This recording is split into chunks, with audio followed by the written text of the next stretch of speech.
ಇಲ್ಲಿ ಆದಷ್ಟು ಬೇಗ ನಾವು ಕ್ಲಿಯರ್ ಮಾಡ್ತೀವಿ ಸರ್. 1 ಅವರ್ 2 ಅವರ್ ಬಿಟ್ಟರೆ ತಿರ್ಗಾ ಒಂದು ಆಟೋ ಕಸ ಬೀಳುತ್ತೆ.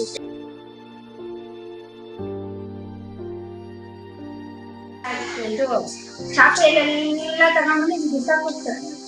ಬಕೆಟ್ ತಂದು ಇಲ್ಲೇ ಅವ್ರ ಮನೆ ತರ ಸತ್ತಿರೋಂಥ ಬೆಕ್ಕು ಎಲ್ಲ ತಂದು ಇಲ್ಲಿ ಕೊಳತಿ ವಾಸನೆ ಹಿಂಗಿರ್ತದೆ ಅಂದ್ರೆ ನಾವು ಉಸಿರಾಡಕ್ಕೂ ಆಗಲ್ಲ. ನೀವು ಎಷ್ಟೇ ಸತಿ 2 ಸತಿ ಅಲ್ಲ 3 ಸತಿ ಆಟೋ ಕಳ್ಸ್ಕೊಟ್ಟಿದ್ರು ಇಲ್ಲಿ ಪಬ್ಲಿಕ್ ಕಡೆಯಿಂದ ರೆಸ್ಪಾನ್ಸ್ ಇಲ್ಲ. ನಮ್ಮ ಕಡೆಯಿಂದ ಆದಷ್ಟು ನಾವು ಅವಾಯ್ಡ್ ಮಾಡೋದಕ್ಕೆ ಪ್ರಯತ್ನ ಪಡ್ತಾ ಇದ್ದೀವಿ. ಮುಂಚೆ ಫುಲ್ ರೋಡ್ ಕವರ್ ಆಗ್ತಾ ಇತ್ತು. ಜನರಿಗೆ ಸಾಕಷ್ಟು ಸಾರಿ ಹೇಳಿದ್ದೇವೆ, ಅವೇರ್ನೆಸ್ ಕೂಡ ಮಾಡಿದ್ದೇವೆ. ಜೊತೆಗೆ ಎಷ್ಟೊಂದು ಸಾರಿ ನಾವು ಶಿಕ್ಷಕರೇ ಅದನ್ನ ಮುಂದಿರತಕ್ಕಂಥ ಕಸನ ಕ್ಲೀನ್ ಮಾಡಿ ಸ್ವಚ್ಛಗೊಳಿಸೋ ಪ್ರಯತ್ನವನ್ನು ಮಾಡಿದ್ದೇವೆ. ಮಕ್ಕಳು ಅಟ್ಲೀಸ್ಟ್ ಅರ್ಧ ಗಂಟೆ ಕೂತು ಓದ್ಲಿಕ್ಕೆ ಆಗದಿರ್ತಕ್ಕಂತಹ ಒಂದು ವಾಸನೆ ಅಲ್ಲಿ ಬರ್ತದೆ.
कैसा है अभी,